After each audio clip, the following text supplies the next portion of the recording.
Mari Bapak Ibu Saudara sekalian kita berdoa sebelum kita mendengarkan firman Tuhan pada hari ini. Kami berterima kasih kepadamu ya Tuhan karena hari ini kembali Tuhan memberikan kesempatan kepada kami bersama-sama kami boleh memuji menyembah Tuhan. Kami bersama-sama boleh beribadah kepada Tuhan. Tuhan, kami akan membaca firman Tuhan. Kiranya Tuhan Engkau menolong setiap kami ya Tuhan, supaya firman Tuhan yang kami baca, kami renungkan bersama-sama, sungguh tidak menjadi sia-sia ya Tuhan, tetapi boleh memberkati setiap daripada kami dan membawa kami untuk kami semakin mengenal Tuhan dan semakin kami mengasihi Tuhan. Pakailah hamba-Mu ya Tuhan di atas mimbar ini untuk boleh berkata-kata, hanya menyampaikan kebenaran firman Tuhan saja. Terima kasih Tuhan. Demikian kami berdoa di dalam nama Yesus Tuhan dan Juru Selamat kami yang hidup. Amin. Baik Bapak Saudara sekalian, kita bersyukur kepada Tuhan karena hari ini kita kembali bersama-sama boleh beribadah di dalam ibadah online kita. Mari kita sama-sama kita akan melihat dua bagian firman Tuhan yang akan kita renungkan bersama hari ini. Yang pertama saya ambil dari Efesus pasal yang kelima ayat yang ke-8. Efesus pasal yang kelima ayat yang ke-8 berbunyi demikian. Memang dahulu kamu adalah kegelapan, tetapi sekarang kamu adalah terang di dalam Tuhan. Sebab itu hiduplah sebagai anak-anak terang. Bagian yang kedua saya ambil dari Kisah Para Rasul pasal yang ke-13 ayat yang ke-47. Demikian bunyi firman Tuhan. Sebab inilah yang diperintahkan kepada kami. Aku telah menentukan engkau menjadi terang bagi bangsa-bangsa yang tidak mengenal Allah, supaya engkau membawa keselamatan sampai ke ujung bumi. Sejauh pembacaan firman Tuhan, berbagai kita yang membaca firman Tuhan, yang merenungkan dan melakukan itu di dalam kehidupan kita hari lepas hari. Bapak Saudara sekalian, tema khotbah kita pada hari ini adalah menjadi terang bagi bangsa-bangsa. Menjadi terang bagi bangsa-bangsa. Tema ini saudara sekalian memberitahukan kepada kita bahwa kita memiliki tugas dan tanggung jawab untuk melakukan peranan dan fungsi kita sebagai orang-orang Kristen, yaitu menjadi terang bagi bangsa-bangsa, menjadi terang bagi orang-orang yang ada di sekitar kita. Sebab Yesus berkata, kamu adalah terang dunia. Itulah sebabnya hendaklah terangmu bercahaya di depan orang, supaya mereka melihat perbuatanmu yang baik dan memuliakan Bapamu di surga. Bapak Saudara sekalian, ayat ini jelas sekali memberitahu kepada kita bahwa kita adalah terang dunia. Sebuah predikat, sebuah status yang baru yang Tuhan berikan kepada kita ketika kita percaya dan terima Yesus sebagai Tuhan dan Juru Selamat kita. Oleh karena itu saudara sekalian, ketika kita percaya terima Yesus, maka saudara sekalian satu status baru yang kita sandang yaitu terang dunia atau disebut terang dunia. Rasul Petrus mengatakan begini, tetapi kamulah bangsa yang terpilih, imamat yang rajani, bangsa yang kudus, umat kepunyaan Allah sendiri, supaya kamu memberitakan perbuatan-perbuatan yang besar dari Dia yang telah memanggil kamu keluar dari kegelapan kepada terangnya yang ajaib. Jadi Bapak Saudara sekalian, ada sebuah perubahan yang terjadi ketika kita percaya dan terima Yesus sebagai Tuhan dan Juru Selamat kita, yaitu kita dari gelap kepada terang. Itu sebabnya Bapak Saudara sekalian kita bersyukur kepada Tuhan, karena kita yang sudah percaya kepada Tuhan kita Yesus Kristus, kita memiliki terang hidup di dalam Tuhan yang tidak dimiliki oleh orang-orang yang tidak percaya kepada Yesus Kristus. Tapi saudara sekalian, yang menjadi pertanyaan adalah bagaimana saudara sekalian kita bisa melakukan peranan dan fungsi kita sebagai terang dan membawa terang itu di tengah-tengah bangsa yang tidak mengenal Allah. Oleh karena itu saudara sekalian, mari kita sama-sama kita melihat dan juga merenungkan menghidupi tahap-tahap kebenaran berikut ini. Jika kita ingin menjadi terang dan membawa terang itu di tengah-tengah orang-orang yang masih tinggal di dalam gelap.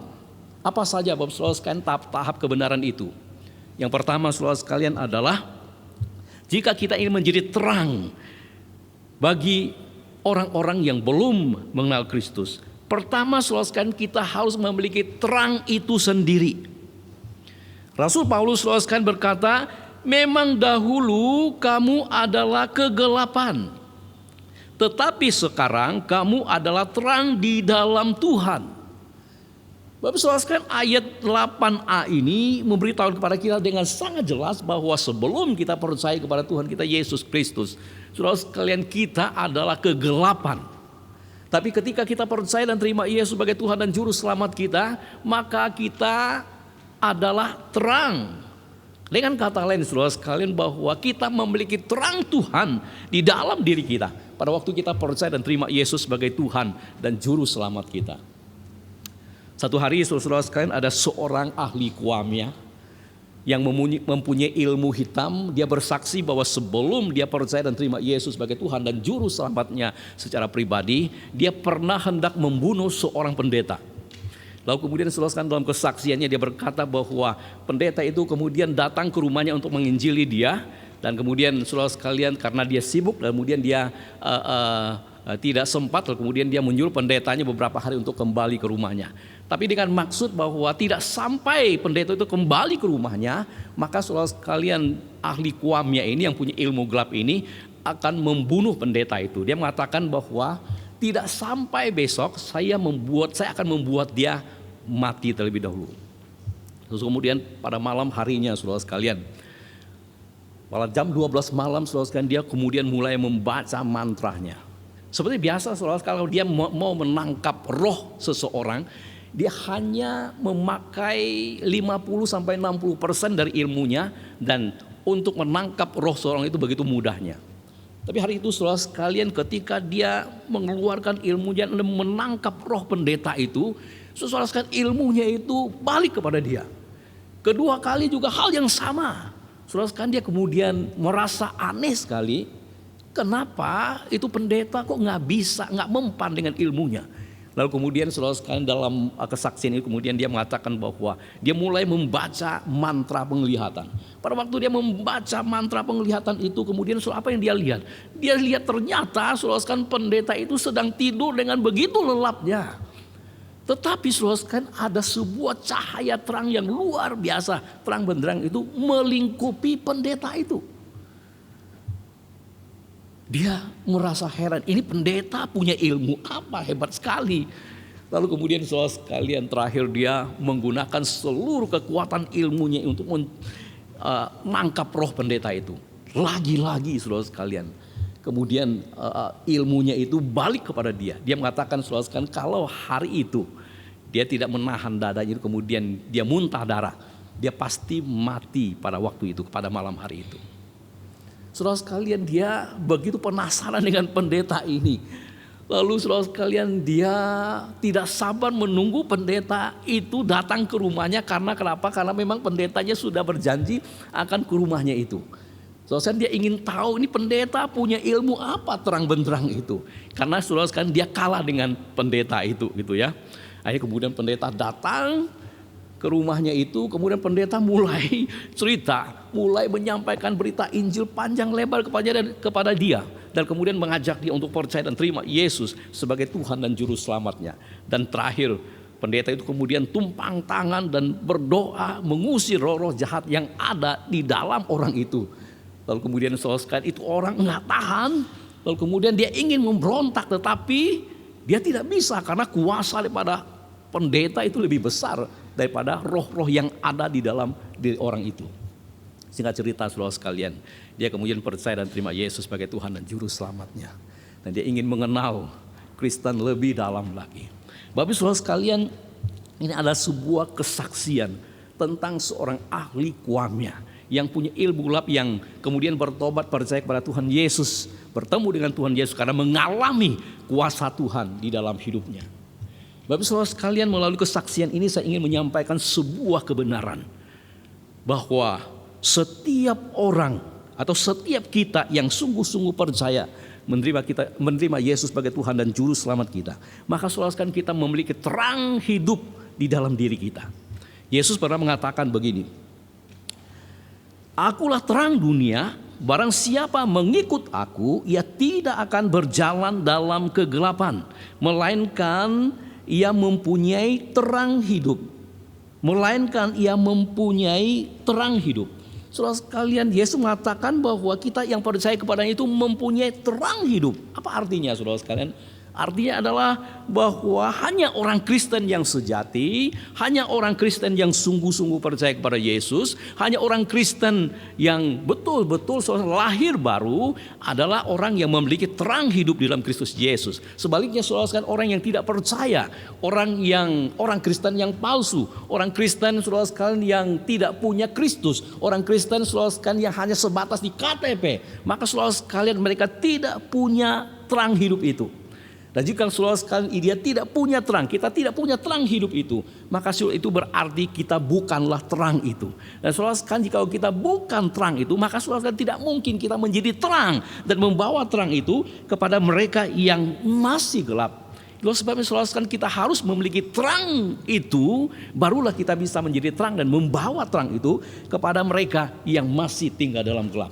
Karena saudara sekalian, tidak mungkin saudara sekalian, kita yang belum memiliki terang itu, artinya bahwa kita belum mengalami perubahan di dalam Tuhan kita Yesus Kristus. Dan mungkin saudara sekalian, kita masih tinggal dalam gelap. Dan bahkan mungkin saudara sekalian, kita masih menjadi bagian daripada kegelapan itu. Itu sebabnya saudara sekalian, tidak mungkin jika kita belum memiliki terang itu, kita bisa menjadi terang dan membawa terang itu kepada mereka yang masih tinggal dalam gelap. Bapak saudara sekalian, mari kita mengevaluasi diri kita. Apakah saudara sekalian kita sudah memiliki terang itu di dalam kehidupan kita? Apakah Bapak saudara sekalian kita sudah percaya, bertobat, sungguh-sungguh menerima Dia sebagai Tuhan dan Juru Selamat kita secara pribadi? Kalau belum, saudara sekalian, saya kira kita tidak memiliki terang itu. Dan kalau kita tidak memiliki terang itu, seperti saya katakan tadi, kita tidak mungkin bisa menjadi terang. Saudara sekalian, kebenaran yang kedua, jika kita ingin menjadi terang, maka kita harus hidup di dalam terang. Kita harus hidup di dalam terang. Rasul Paulus berkata, sebab itu hiduplah sebagai anak-anak terang. Bapak saudara sekalian, jemaat Efesus adalah jemaat yang terdiri dari berbagai macam saudara sekalian, latar belakang yang berbeda-beda. Ada jemaat saudara sekalian yang berasal dari latar belakang orang Yahudi. Ada jemaat yang berasal dari latar belakang Yunani. Dan juga saudara sekalian, ada jemaat yang berasal dari latar belakang orang-orang yang menyembah berhala. Oleh karena itu saudara sekalian, tidak heran ketika mereka bertobat, percaya kepada Tuhan Yesus, kemudian saudara sekalian menjadi satu dalam sebuah gereja yang namanya Efesus ini. Tidak heran saudara sekalian, kemudian mereka itu membawa konsep-konsep kepercayaan mereka yang lama masuk saudara sekalian dalam kekristenan mereka. Konsep-konsep yang lama yang belum diubahkan itu. Nah, apalagi saudara-saudara sekalian, kita lihat di sini bahwa kota Efesus, saudara sekalian, ada sebuah kota di mana saudara sekalian terdapat begitu banyak penyembah-penyembah berhala di situ. Ditambah lagi saudara-saudara sekalian, kota Efesus adalah sebuah kota yang terkenal dengan praktek-praktek saudara perbuatan asusila di dalam kota ini. Sebabnya tidak heran saudara sekalian, ada jemaat saudara sekalian yang masih hidup dalam kedagingan, ada jemaat yang masih hidup dalam hidup dan cara hidup mereka yang lama itu. Sehingga kemudian saudara sekalian, mereka tidak bisa menjadi terang di tengah-tengah kehidupan mereka, di sekitar mereka. Itulah sebabnya saudara sekalian, kenapa Rasul Paulus kemudian menasehati mereka supaya mereka menjadi terang di tengah-tengah kehidupan mereka. Rasul Paulus mengatakan, sebab itu hiduplah sebagai anak-anak terang. Bapak saudara sekalian, saya percaya bahwa nasihat Rasul Paulus ini bukan hanya ditujukan kepada jemaat yang ada di Efesus, tetapi juga saudara sekalian bagi setiap daripada kita yang hidup pada zaman sekarang ini. Karena memang saudara sekalian, dahulu ya, sebelum kita percaya dan terima Yesus sebagai Tuhan dan Juru Selamat kita, maka saudara sekalian, kita adalah kegelapan. Dan menarik sekali saudara sekalian, kalau kita lihat di sini, Paulus saudara sekalian mengatakan bahwa Paulus tidak mengatakan bahwa kita tinggal dalam kegelapan, tetapi Paulus mengatakan kita adalah kegelapan. Maksudnya apa? Bapak Saudara sekalian, maksudnya apa? Adalah bahwa kita bukan saja tinggal dalam kegelapan, tetapi juga kita adalah bagian daripada kegelapan itu.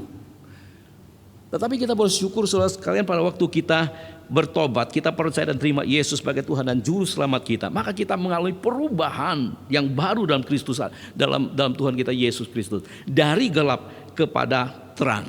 Itu sebabnya saudara sekalian, Paulus ini mengatakan bahwa kita yang sudah memiliki terang itu harus hidup di dalam terang.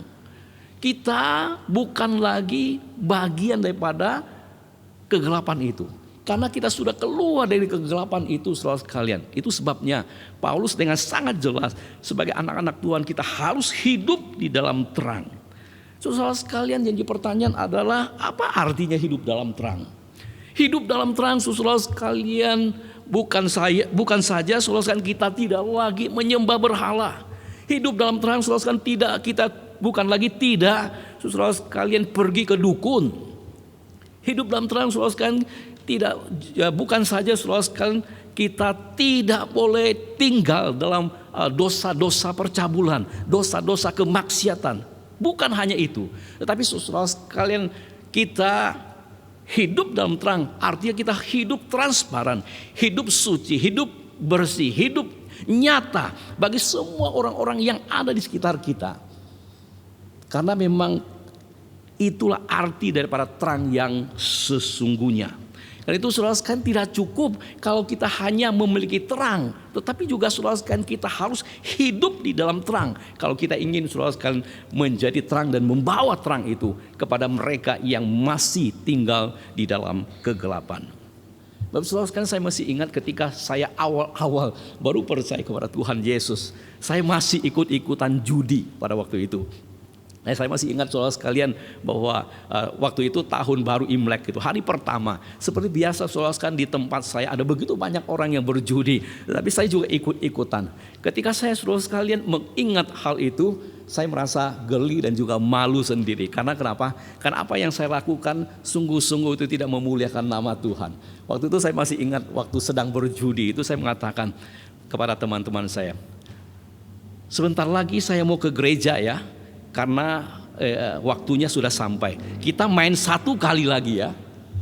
Wah, salah satu temannya saya itu mengatakan, oh kamu masih ingat ke gereja ya? Lah katanya orang Kristen gak boleh judi, kok kamu judi? Wah, saudara sekalian, itu kalimat kayak seperti sebuah pukulan keras nampal pipi saya gitu ya. Wah, begitu malunya. Saudara sekalian, saya kira peristiwa ini mengingatkan saya dan juga mungkin saudara sekalian mengingatkan semua kita bahwa kita yang sudah memiliki terang dalam hidup kita, tapi kita masih hidup dalam gelap, maka saudara sekalian kita tidak mungkin bisa menjadi terang dan membawa terang itu kepada mereka yang masih gelap. Nggak mungkin saudara sekalian, orang-orang yang masih tinggal dalam gelap, yang masih tinggal dalam dosa, yang masih belum mengalami perubahan hidup di dalam Kristus Yesus, kita bisa saudara menjadi terang dan membawa terang itu kepada mereka yang masih tinggal dalam gelap. Nggak mungkin. Saudara, kebenaran yang ketiga, jika kita sudah memiliki terang dan hidup dalam terang, barulah saudara sekalian kita bisa menjadi terang bagi mereka yang tinggal dalam gelap. Paulus mengatakan dalam Kisah Para Rasul pasal yang ke-13 ayat 47 bagian A, di situ katakan, sebab inilah yang diperintahkan kepada kami, aku telah menentukan engkau menjadi terang bagi bangsa-bangsa yang tidak mengenal Allah. Bapak saudara sekalian, jika kita membaca dan menyelidiki latar belakang daripada ayat ini, maka saudara sekalian kita menemukan bahwa perikop ini berbicara tentang perjalanan daripada Rasul Paulus para PI-nya yang pertama bersama dengan seorang rekannya yang bernama Barnabas.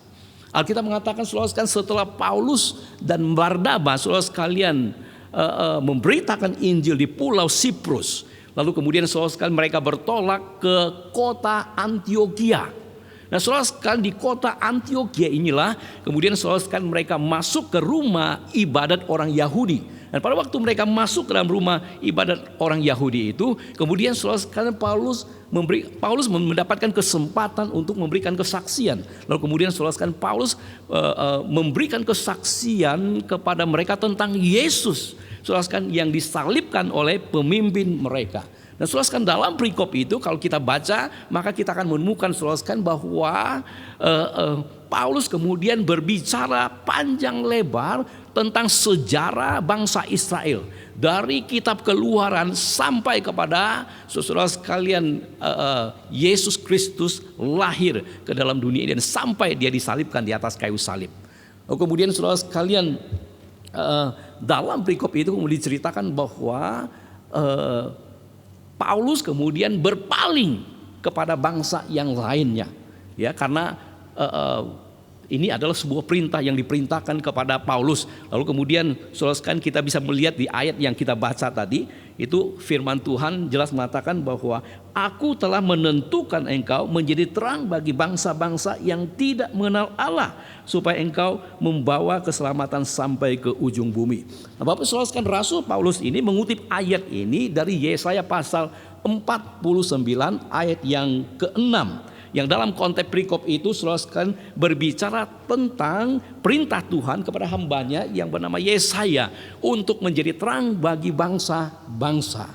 Karena itu saudara sekalian firman Tuhan kepada Yesaya pada waktu itu, terlalu sedikit bagimu hanya untuk menjadi hambaku, tetapi aku akan membuat engkau menjadi terang bagi bangsa-bangsa, supaya keselamatan yang daripadaku sampai ke ujung bumi.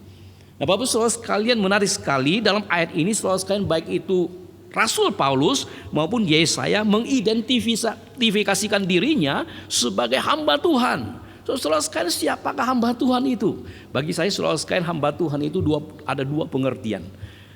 Yang pertama saudara sekalian, hamba Tuhan adalah orang yang dipanggil oleh Tuhan secara purna waktu untuk melayani Dia. Yang kedua saudara sekalian, hamba Tuhan itu adalah orang-orang yang bersedia dan taat dan patuh untuk melakukan kebenaran firman Tuhan. Itu sebabnya saudara sekalian, perintah Tuhan untuk menjadi terang itu bukan hanya ditujukan kepada mereka orang-orang atau hamba-hamba Tuhan yang dipanggil secara purna waktu saja, tetapi juga saudara sekalian bagi setiap orang percaya saudara sekalian yang bersedia melakukan perintah Tuhan itu. Dengan kata lain saudara sekalian, bahwa Tuhan sendiri yang telah menentukan dan juga memanggil setiap kita orang-orang percaya untuk menjadi terang bagi bangsa-bangsa, untuk menjadi terang saudara sekalian bagi masyarakat di kota di mana kita tinggal, untuk menjadi terang saudara sekalian di komunitas kita, untuk menjadi terang saudara sekalian di tetangga kita, dalam keluarga kita, mungkin kepada suami kita, istri kita, anak-anak kita, orang tua kita, orang-orang yang kita kasihi saudara sekalian yang ada di dekat kita. Pertanyaannya adalah saudara-saudara sekalian, apakah kita sudah menjadi terang bagi mereka? Bapak saudara sekalian, hari ini menjadi terang saudara sekalian bagi orang-orang yang belum mengenal Kristus. Tidak, saudara sekalian, tidak perlu saudara sekalian kita menunggu kita menjadi orang yang terkenal, menjadi orang yang mampu, menjadi orang saudara sekalian yang sukses, menjadi orang yang kaya. Cukup saudara sekalian kita memiliki karakter Kristus di dalam kehidupan kita. Karakter Kristus saudara sekalian yang penuh dengan kasih dan belas kasihan. Karakter Kristus yang penuh dengan kemurahan dan pengampunan, penuh dengan kebaikan dan ketulusan terhadap orang-orang yang ada di sekitar kita, khususnya mereka yang belum mengenal Tuhan, mereka yang belum percaya kepada Tuhan kita Yesus Kristus. Karena saudara sekalian, karakter-karakter inilah saudara sekalian yang nyata, yang bisa dilihat oleh semua orang. Dan memang saudara sekalian, hidup kekristenan kita adalah hidup yang bisa dilihat oleh semua orang dimanapun kita berada. Saudara, hidup kekristenan kita bukan hanya nampak di gereja, tetapi juga hidup kekristenan kita harus juga saudara sekalian nampak di dalam kehidupan kita sehari-hari, dalam cara kita berpikir, dalam cara kita saudara sekalian bertindak, dalam cara kita melakukan ini dan itu dalam hidup kita. Karena semua itu adalah hal yang nyata yang bisa dilihat oleh semua orang. Hidup kekristenan kita saudara sekalian di dalam gereja harusnya saudara sama dengan hidup kita pada waktu ada di kantor, pada waktu saudara sekalian kita ada di rumah, pada waktu kita ada di toko kita, pada waktu saudara sekalian kita ada di sekolah kita dan sebagainya. Karena saudara sekalian perbuatan-perbuatan atau cara hidup kita seperti demikian yang nyata, yang bisa dilihat oleh orang-orang yang ada di sekitar kita. Itulah sebabnya saudara sekalian Rasul Petrus berkata, milikilah cara hidup yang baik di tengah-tengah bangsa bukan Yahudi, supaya apabila mereka memfitnah kamu sebagai orang durjana, mereka dapat melihatnya dari perbuatan-perbuatanmu yang baik dan memuliakan Allah pada hari Ia melawat mereka. Dengan kata lain saudara sekalian, bahwa kita harus menjadi terang di tengah-tengah orang-orang yang belum mengenal Kristus, supaya ketika mereka melihat cara hidup kita, mereka boleh mengenal Tuhan, mereka boleh mau percaya kepada Tuhan kita Yesus Kristus. Karena Bapak Ibu Saudara sekalian, mereka sedang memperhatikan cara hidup kita. Mereka sedang saudara sekalian melihat teladan Kristus di dalam kehidupan kita sebelum saudara sekalian mereka memutuskan mau percaya dan menerima Yesus sebagai Tuhan dan Juru Selamat mereka secara pribadi. Karena itu Bapak Ibu Saudara sekalian, kalau hari ini kita yang sudah menyandang predikat sebagai pengikut Kristus, tetapi saudara sekalian kita memiliki cara hidup yang lebih buruk daripada orang-orang yang tidak percaya, maka tidak mungkin saudara sekalian kita bisa menjadi terang dan membawa terang itu kepada mereka. Tidak mungkin saudara sekalian mereka mau percaya kepada Kristus. Tidak mungkin mereka mau menjadi pengikut Kristus.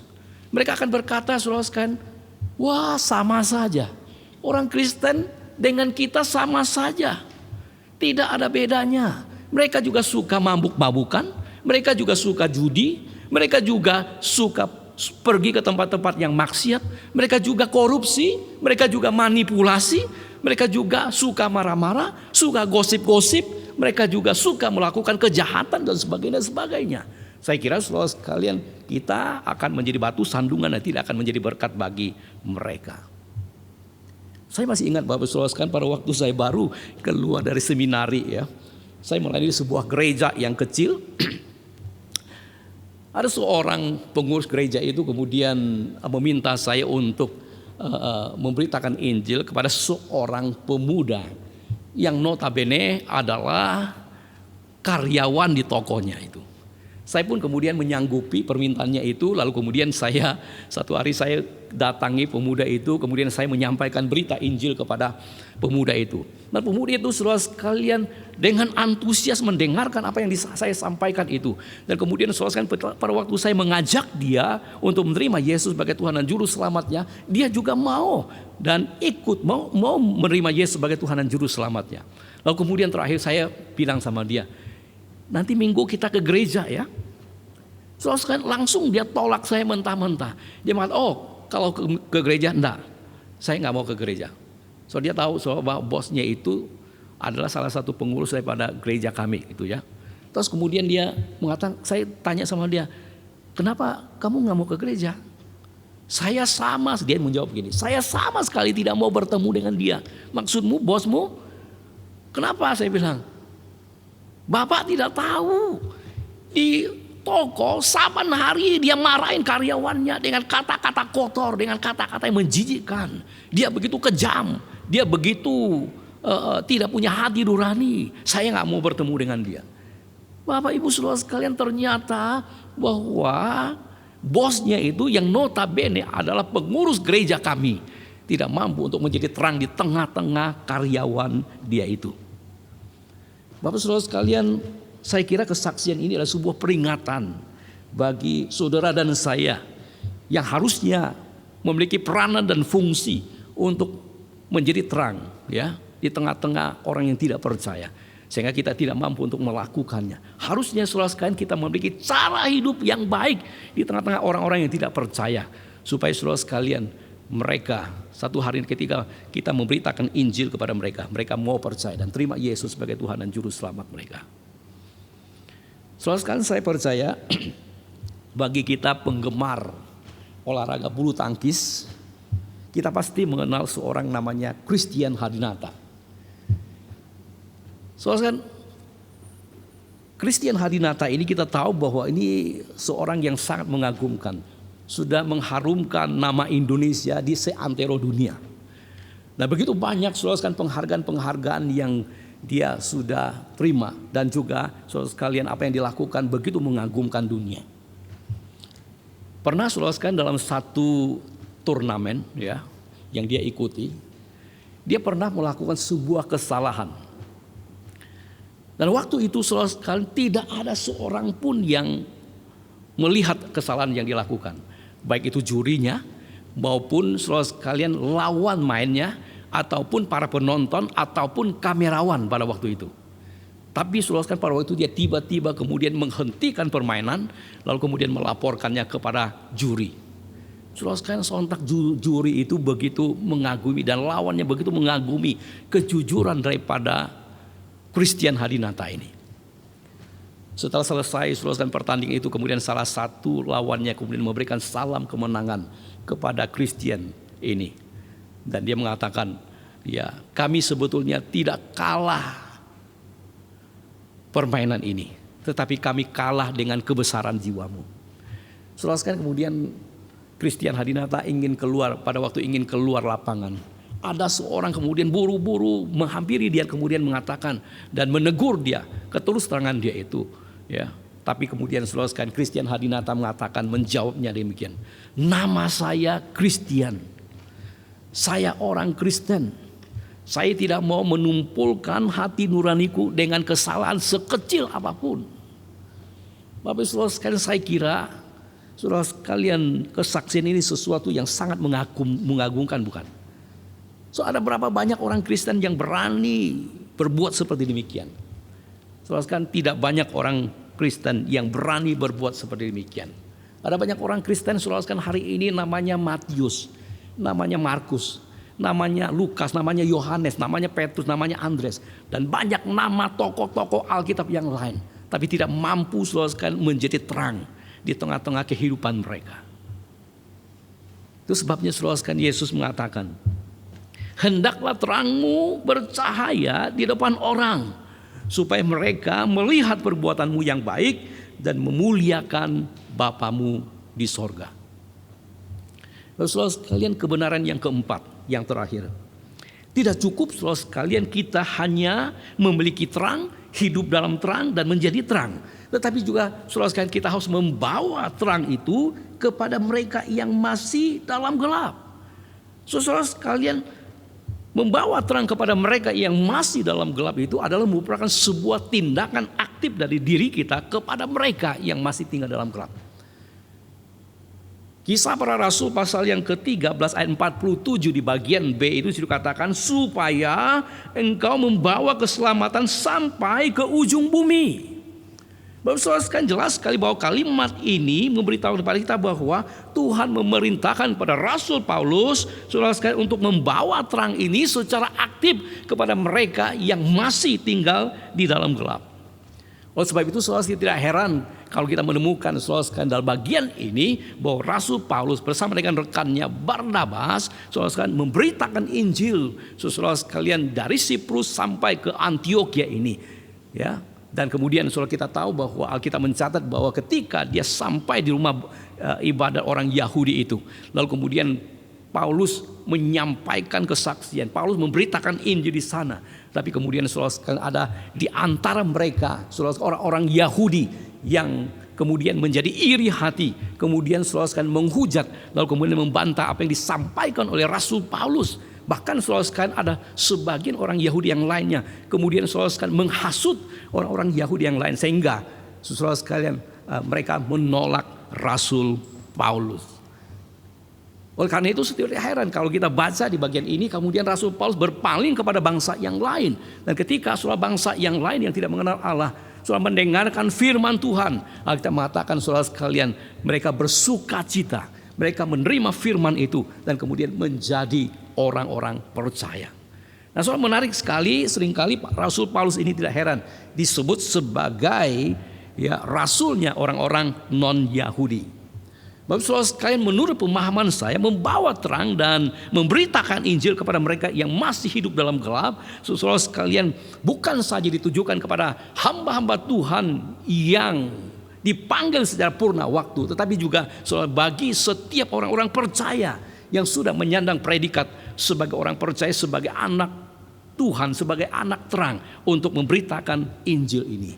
Yesus pernah memerintahkan kepada orang-orang percaya, saudara sekalian, untuk memberitakan Injil di seluruh dunia. Yesus mengatakan, saudara sekalian, siapa yang percaya dan dibaptis akan diselamatkan. Siapa yang tidak percaya akan dihukum. Bapak Ibu saudara sekalian, saya kira alasan inilah saudara sekalian yang harusnya membawa kita untuk membawa terang itu kepada mereka yang masih tinggal gelap, supaya saudara sekalian mereka punya kesempatan untuk mendengar Injil Tuhan. Supaya mereka ketika mendengar Injil Tuhan, mereka mau percaya dan terima Yesus sebagai Tuhan dan Juru Selamat mereka. Mereka tidak ikut dihukum, mereka tidak binasa selama-lamanya. Sebab saudara sekalian, jika mereka tidak percaya kepada Yesus, mereka akan binasa selama-lamanya.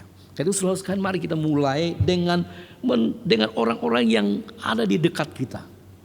Mungkin saudara sekalian itu keluarga kita. Mungkin saudara suami istri kita, anak-anak kita, orang tua kita, saudara sahabat kita, dan orang-orang yang kita kasih yang belum mengenal Kristus Yesus. Kalau mereka tidak menerima Yesus, mereka akan binasa selama-lamanya. Mereka akan binasa selama-lamanya. Itu sebab saudara, mari kita mulai dengan berdoa bagi mereka. Kita mulai saudara sekalian, kita menyusun rencana. Lalu kemudian saudara sekalian, kita mencari waktu yang tepat untuk kita membawa terang ini kepada mereka yang masih tinggal di dalam gelap.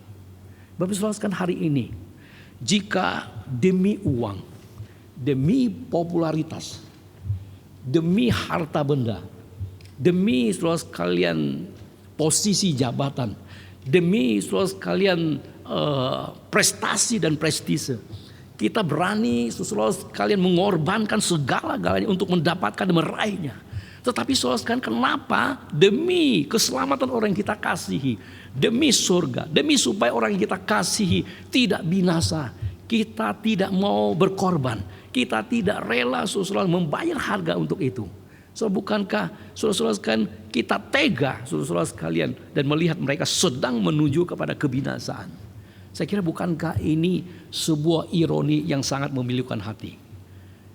Sebuah hal yang sungguh menyayat hati. Kenapa kita tidak mau berkorban untuk mereka yang kita kasihi? Mungkin Bapak Saudara sekalian, hari ini Tuhan kita sedang mencari anak-anaknya yang mau dan rela pergi membawa terang itu pada mereka yang masih gelap. Mungkin saudara sekalian, Tuhan sedang mencari Anda dan saya. Adakah Bapak Saudara sekalian kita mau menjawab panggilan Tuhan itu? Ataukah saudara sekalian kita mengabaikan panggilan Tuhan itu? Saya berdoa Bapak Saudara sekalian, kiranya Tuhan menolong kita, memberikan visi dan memberikan beban kepada kita untuk kita memenangkan orang-orang yang kita kasihi, yang ada di sekitar kita yang belum mengenal Tuhan. Saya masih ingat saudara sekalian, sering saya khotbahkan. Saya berasal dari latar belakang keluarga yang tidak percaya kepada Tuhan. Dan pada waktu saya baru percaya kepada Tuhan, saya masih ingat saudara, Tuhan menanamkan sebuah visi yang begitu kuat di dalam pikiran dan hati saya. Dan saya melihat saudara sekalian, keluarga saya belum percaya kepada Tuhan. Mereka belum mengenal Tuhan dan mereka akan binasa selama-lamanya. Dan visi itu kemudian menuntun saya untuk berkomitmen saudara sekalian, untuk mendoakan mereka. Dan ketika saya mendoakan mereka, saya melihat satu persatu keluarga saya, mereka kemudian percaya kepada Kristus. Mereka menerima Yesus sebagai Tuhan dan Juru Selamat mereka. Bapak Saudara sekalian, saya percaya dan yakin kita juga bisa melakukan hal yang sama. Kalau kita mau minta kepada Tuhan, Tuhan menolong kita dan memberikan beban kepada kita untuk kita menyelamatkan anggota keluarga kita. Saya berdoa Bapak Saudara sekalian, kiranya Tuhan sekali lagi memberikan hati dan beban seperti Rasul Paulus saudara sekalian, yang selalu merasa berhutang Injil, yang selalu ingin memberitakan Injil, dan bahkan yang selalu merasa bahwa memberitakan Injil itu adalah sebuah keharusan. Sehingga kemudian saudara dia berkata, celakalah aku jika aku tidak memberitakan Injil. Bapak Saudara sekalian yang terkasih dalam Tuhan Yesus, kiranya Tuhan menolong setiap kita melalui kebenaran firman Tuhan ini. Mari kita sama-sama saudara sekalian mengingat, merenungkan dan juga menghidupi tahap-tahap kebenaran firman Tuhan ini. Kita yang sudah memiliki terang hidup, wajib untuk hidup dalam terang, menjadi terang dan membawa terang itu kepada mereka yang masih tinggal dalam gelap. Kiranya Tuhan memberkati firman-Nya. Mari kita berdoa. Kami berterima kasih kepadamu ya Tuhan untuk firman Tuhan yang boleh kami baca, kami renungkan bersama. Sekali lagi Tuhan menolong kami ya Tuhan untuk kami boleh melakukan firman itu dalam hidup kami hari lepas hari ya Tuhan. Sehingga kami bukan menjadi orang Kristen yang pasif, tetapi kami juga menjadi orang Kristen yang aktif ya Tuhan. Yang boleh menjadi terang dan bahkan membawa terang itu kepada mereka yang masih hidup dalam gelap. Terima kasih untuk firman-Mu ya Tuhan. Kami berdoa dalam nama Yesus Tuhan dan Juru Selamat kami yang hidup. Haleluya. Amin.